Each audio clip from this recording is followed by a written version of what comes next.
اولا این ولایت تشریعی نیست. چرا؟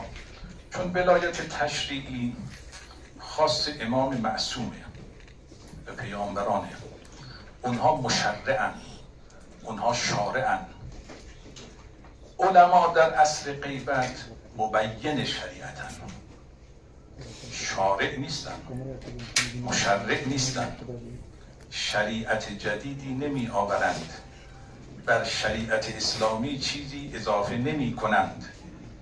بنابراین ولایت تشریعی به معنای آوردن شریعت این مربوط به معصوم است که کلامش و سیره‌اش و تنفیذش تا قیام قیامت حجت است. پیغمبر اسلام شارع است، امامان معصوم هم بیان کننده جزئیات شریعت هستند و کلام اونها همانند کلام پیغمبر اسلام برای ما حجت است. این طبق عقیده شیعه است. ما 12 امام را وصی و جانشین پیغمبر می‌دانیم، اهل بیت پیغمبر می‌دانیم. بنابراین وقتی که ما میگیم ولایت فقیه به معنای اون ولایت تشریعی نیست و علما و فقها در زمان غیبت مبین شریعت هستند. از طرفی این ولایت فقیه ولایت تکوینی هم نیست.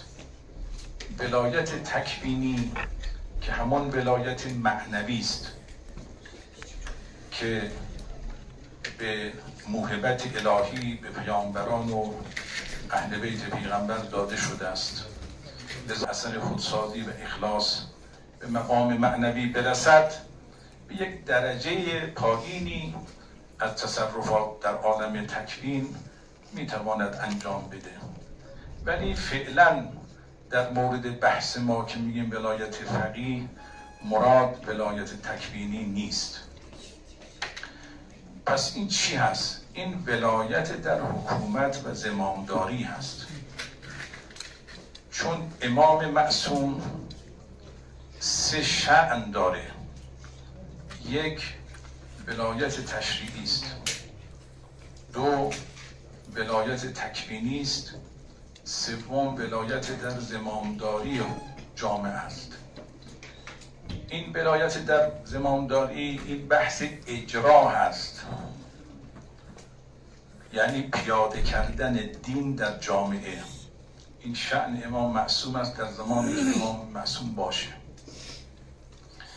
لذا ما شیعیان اعتقادمان بر این است که بعد از پیغمبر اسلام هم امیرالمؤمنین علی علیه السلام هم مقام ولایت تشریعی داشتند، هم ولایت تکوینی و هم ولایت در زمامداری، یعنی خلافت. این همون چیزی است که ازش تعبیر میشه به خلافت. اون خلافت حق امیرالمؤمنین علی علیه السلام بوده. اگرم این حق از حضرت گرفته شده، ولی اون 2 شأن دیگر برای حضرت هست، اون رو که کسی نمیتوانست بگیره. لذا در همون زمان هم سخنانی که امیرالمؤمنین ایراد فرمودن همه برای ما حجت است. یک کتابی اخیراً یکی از اندیشوران اهل سنت نوشته و ثابت کرده که در زمان خلفای 3 اول، چون از در خانه امیرالمؤمنین اینها دور شدند، لذا حضرت اون ابزار رو از دست داد و نمیتوانستند حکومت بکنند و میفرمودند که لا امر لمن لا یطاع، و لذا خانه نشین شدند. و اون ولایت تکوینی و ولایت تشریعی او یک ارزش الهی است، یک موهبت الهی است، او چیزی نیست که مردم بدند. و زمامداری که ولایت هست، این از نظر حق خدا به اونها داده، ولی در اعمال این حق باید مردم بیعت کنند، ولی عملی نمیشه، خانه نشین میشند.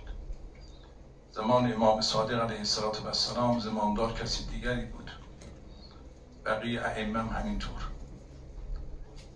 بنابراین در اینجا خوب دقت کنید، در ولایت زمامداری که ولایت حکومتداری هست، در اینجا یک مسئله حق هست، یک مسئله اعمال حق.